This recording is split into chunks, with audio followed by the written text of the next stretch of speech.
Hey, readers! We're back with chapters 21 and 22 of The Benefits of Being an Octopus. Chapter 21. In the morning, on my way out the door, I see Silas disappearing around the corner, walking the same death march as yesterday. Wait! I yell. Silas? Before I can think twice about it, I'm charging down the road after him. I'm just wearing a thin hoodie since I don't have my jacket, and the frigid air grabs tight to me as I run. I get why Fuchsia didn't speak up at school about what happened, but still, Silas! I call again as soon as I turn the corner. I can't tell if he can't hear me or if he's ignoring me, but he doesn't turn around. I keep running and zero in on that camo trucker hat. If he doesn't turn around, if he refuses to talk to me, I'll just barrel right into him. I'm closing in. Silas? He turns, but his face is that expressionless wall. I stop right in front of him, and before I can even catch my breath, I blurt out, "You didn't have anything to do with that school shooting in the parking lot." His face doesn't shift. I let out a long breath. Right, well, I mutter, "You probably already knew that, but I just wanted you to know that I know that. I wanted you to know that I know too." Silas squeezes his eyes shut. I watch him. Did he even hear me? Is he too closed off to care? Then, after a long moment, I see something. A tear escaping from one of his squeezed shut eyes. I look away, but then I look back because I don't want him to think that I think it's bad for him to cry. I take another step toward him and bite my lip. "Kids suck," I whisper. "I don't blame you for going all mute mode on everyone." He wipes the tear away and stares down at the sidewalk. My dad had to hide the phone in the closet so I wouldn't hear it keep ringing. The crank calling started right after that shooting happened, and they haven't stopped yet. He keeps playing my favorite music super loud so I won't hear it. Then he looks at me. Looks at me. "But I shouldn't have stopped talking to you. You're not like the rest of them." I don't say anything, mostly because I'm embarrassed how close I came to starting to think like the rest of them. When we get on the bus, Silas takes his normal seat. This time, though, I don't sit across from him. I sit right next to him. He doesn't say anything, but he moves his backpack onto his lap to make room, so I know it's okay.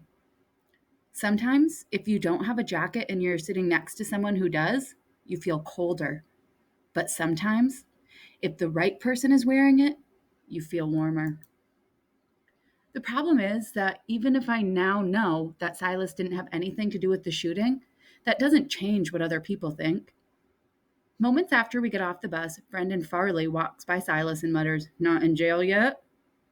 What am I supposed to do? Shout, "It wasn't him!" Only to have him say, "How do you know?" And I say, "I can't tell you." I might as well be waving my tiny Q-tip around at the same time. Someone like Matt could get away with that. Me? Not so much. Especially since Brendan has turned to me and is looking me up and down like I might as well be arrested too. Fuchsia has my jacket for me when I get to my locker. "You must have been cold this morning," she says. "Thanks for this." I shrug. There are worse things. I stuff the jacket into my locker and then look at her. "I think you need to tell your mom." Fuchsia doesn't look up from a spot on the floor that she's staring at. "I've thought about it," she pauses. "But she would side with him, and I don't think I could handle that."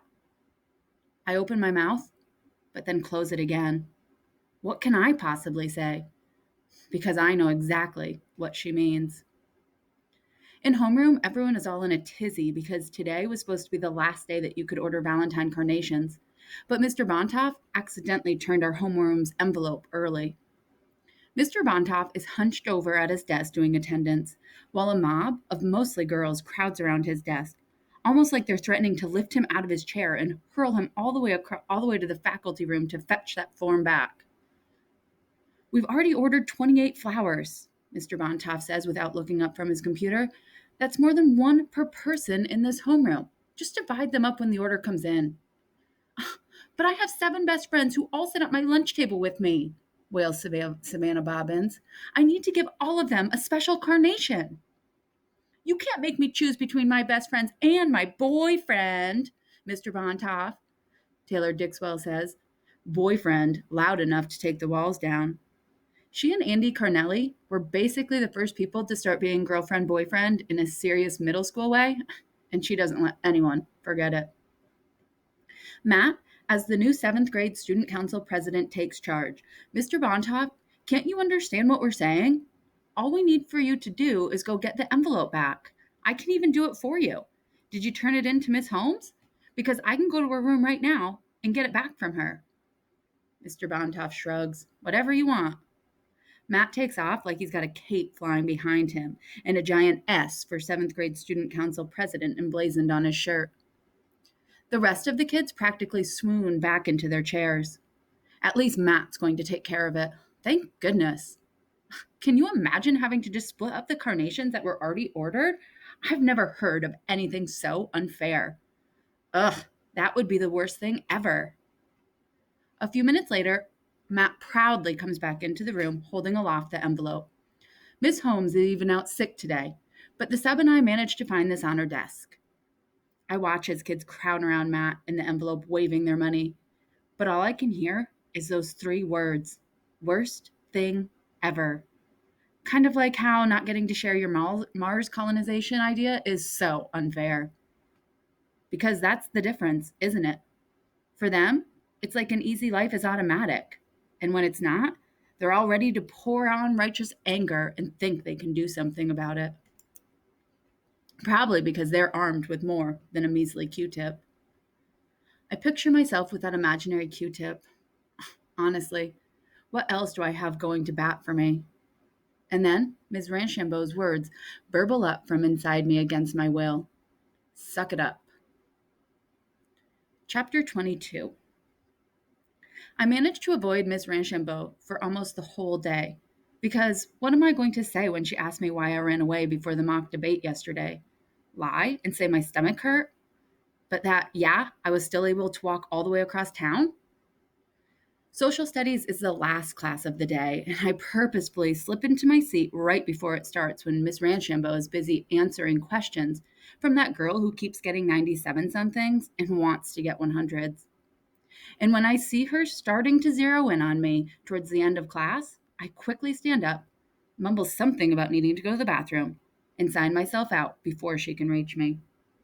There are 10 minutes left to class, but I can totally stay in a bathroom stall for 10 minutes. I hear 2 girls come in, and then another one joins them soon afterwards. None of them even use the toilet, one of those prearranged meetings. They're talking about the Valentine's Day carnations, of course. I sneaked a peek at our homeroom's form, and Jeffrey ordered just 1 carnation. Who's he going to give it to? Oh, I don't know. He was sick for the last dance, so we don't know anything really about who he likes. Maybe it's Neely. I watched him watching her when she was giving her book report in English, and he looked more interested than he should have. I don't know. Remember how he moved out of the way to let you get ketchup during lunch yesterday? What if it's you he likes? The second one lets out an excited squeak like a giddy hamster. Do you think he could? The first girl squeaks back. Maybe that 1 carnation is for you. The third girl exclaims. I can hear them jumping around together. Suck it up totally means hide in the bathroom and listen to a hamster mosh pit, right? Finally, they leave, and I exhale. I get what Fuchsia said yesterday about needing to be alone.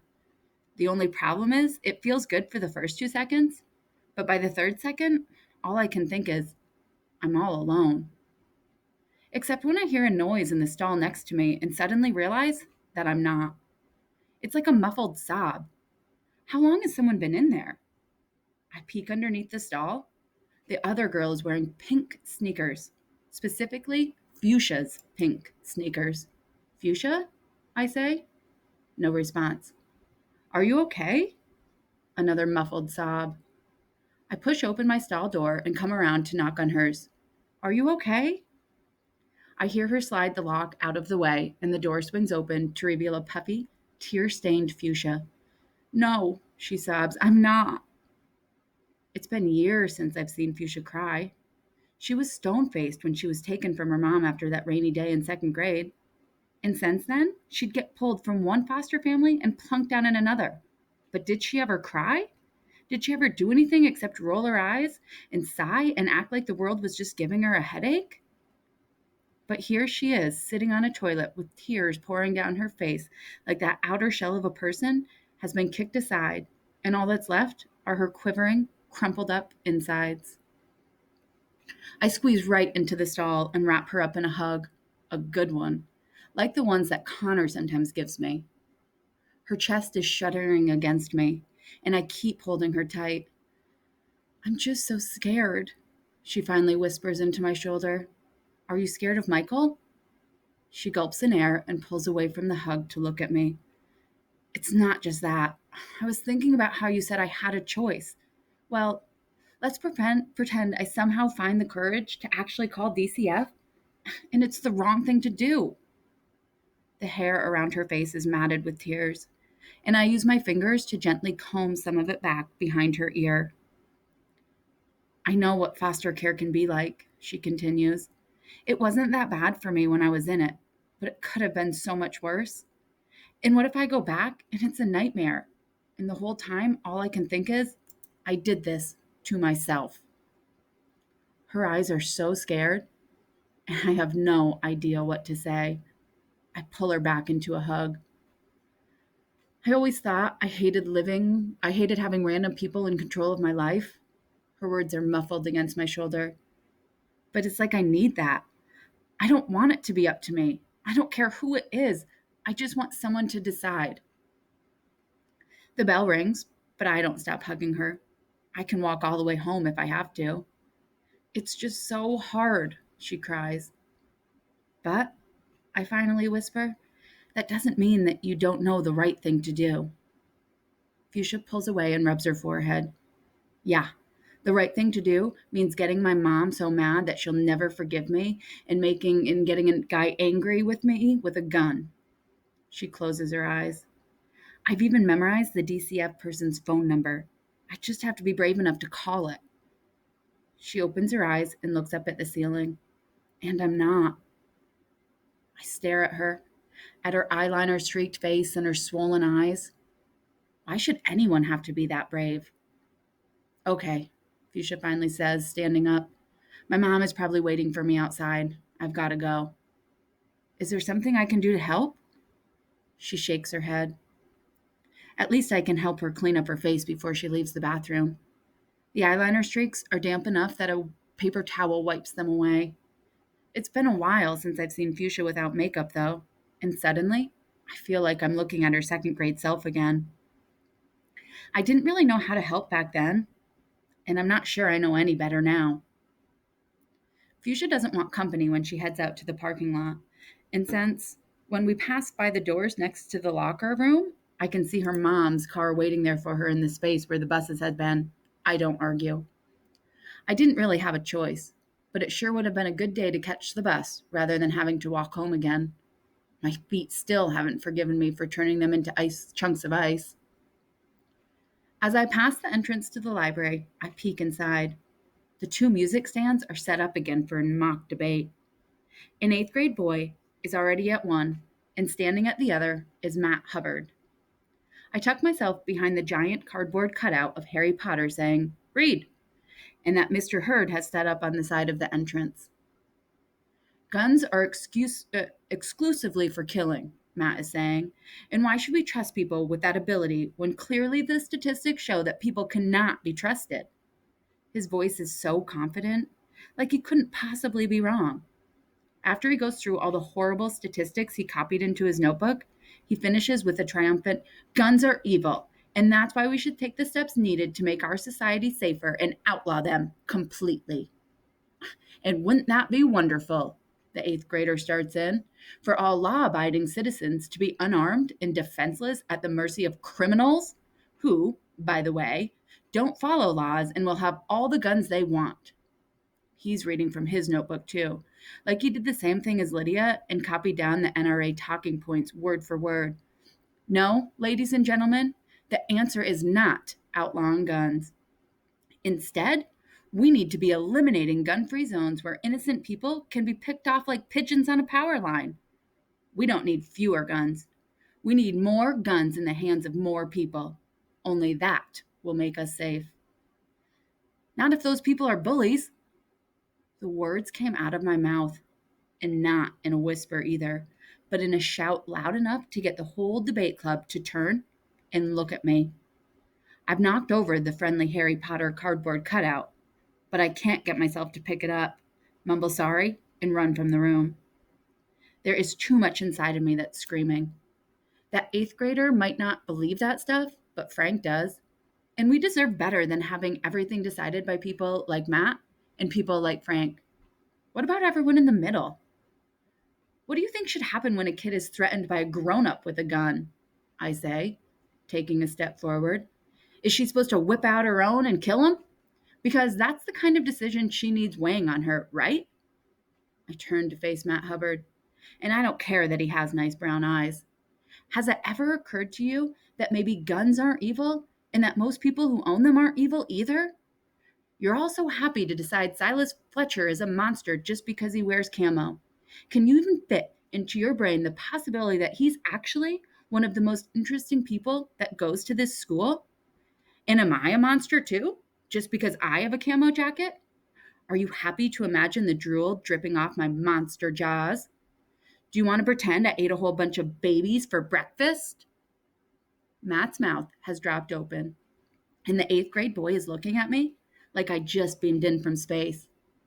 I can see Lydia peering from behind him, trying to see better, her eyes wide.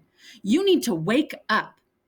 I'm really shouting now. We're not living in some sort of black and white pretend world. You act like it has to be all or nothing, like it's some kind of game. But there are actual people dealing with this. Actual people who have to say goodbye to their kittens. Actual people who have to hide their phones in the closet. And it's not a game to them. Zoe, I hear Ms. Ranchimbo say, But I don't hear what she says next because I'm setting the Harry Potter cutout back upright and running out the door. I didn't mumble sorry. It probably wouldn't have made much of a difference at that point, since I totally just told off Matt Hubbard and some eighth grade boy.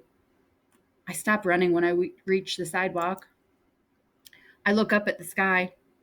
I don't know if anything I said made sense, but somewhere between the gray sidewalk and the gray sky, a laugh burbles out of me. And it's such a loud laugh against the gray sky. I can see the headlines. Zoe Albro delivers an unhinged but epic smackdown to two confused boys who thought they were better than her. It's been so long since I laughed, and it feels amazing. Like there's a whole big, beautiful, open ocean of freedom inside of me. A tear drips down my cheek, a laughter tear, not the other kind. Who's clueless now? I start walking, but I don't feel the cold air like I did yesterday. It's like releasing all those words set off fireworks inside of me, and they're still exploding all warm and bright. How on earth did I do that? And then I realize Matt and that boy were just two screaming monkeys, and I've had plenty of practice with those. Well, there it is, kids. 21 and 22, Zoe Albro finally found her voice. I hope you enjoyed those chapters. I'm excited to see how you respond to them in the discussion question. Please don't forget to read other people's comments and to tune back in tomorrow for chapters 23 and 24.